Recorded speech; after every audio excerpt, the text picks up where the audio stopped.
We lack political will.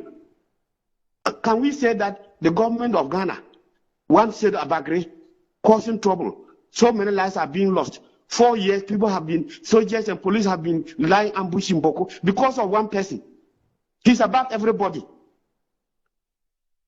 Now, Doctor, that one person is above everybody. They can cause trouble like this. Let me read 2 parts of the statement signed by the Deputy Minister for the Interior to you. I think that they are in sync. It's a hollow statement. Yeah, read our they are in sync with what you just said.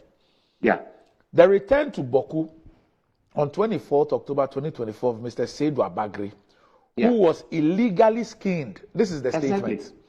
As Bawku Naba in February 2023, subsequent to the vacation by the Court of Appeal sitting in Kumasi of the warrant of his arrest, has led to significant disturbances affecting public peace and security in the area.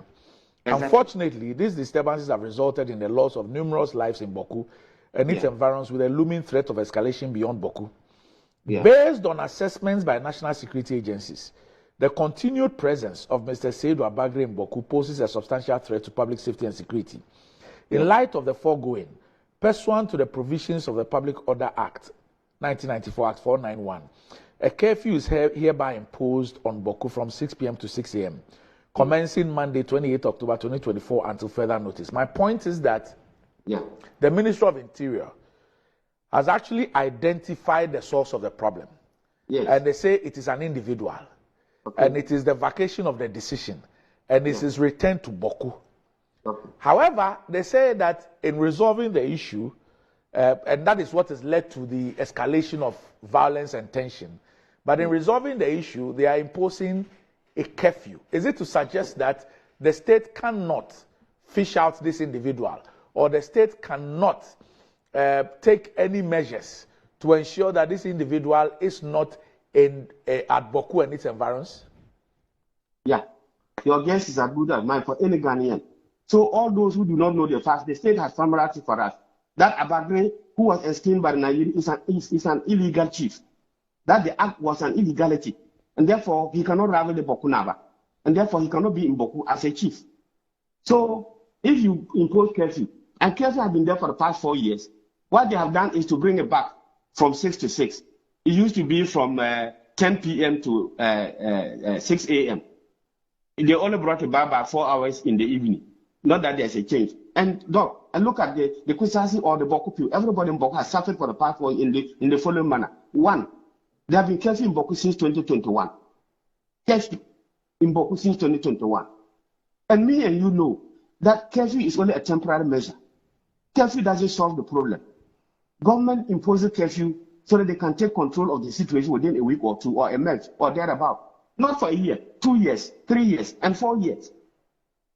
As somebody said yesterday, one of the security experts, Dr. Bona, said that it is lazy government that imposed curfew for long. It's laziness and then it's ineptitude. He said it. And I agree with him.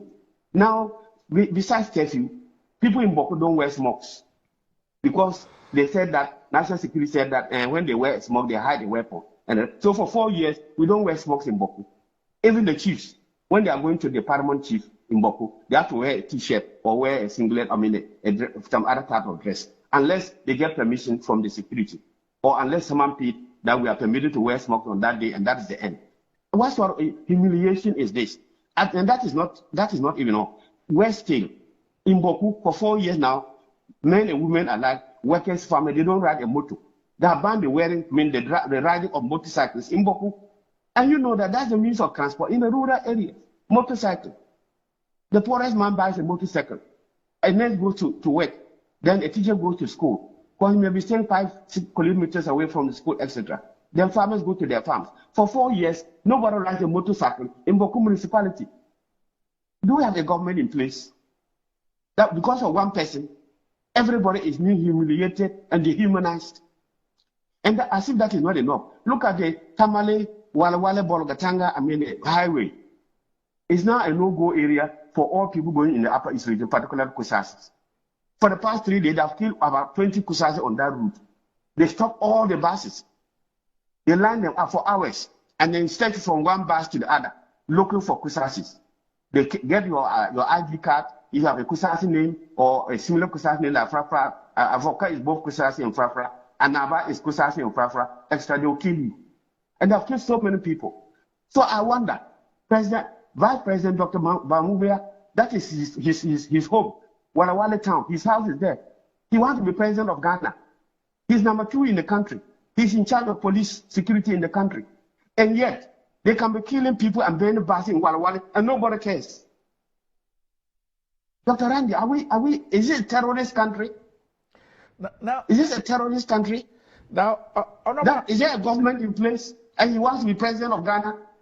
Why he cannot tell the Nigerian, his overlord, that you are overstretching, you are causing problems for me and the government?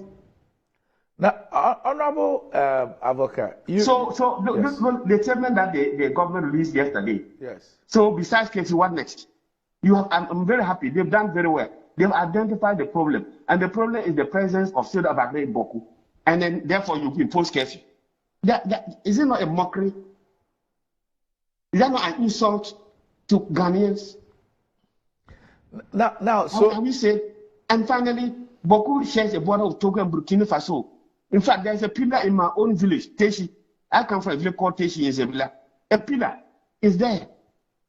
We are making Bawku very vulnerable and attractive for terrorists, jihadists, and extremists to enter. Who cause up? One person, because of party politics, they are your party sympathizers. You have to protect them. You have to give them what legally and constitutionally is not their entitlement.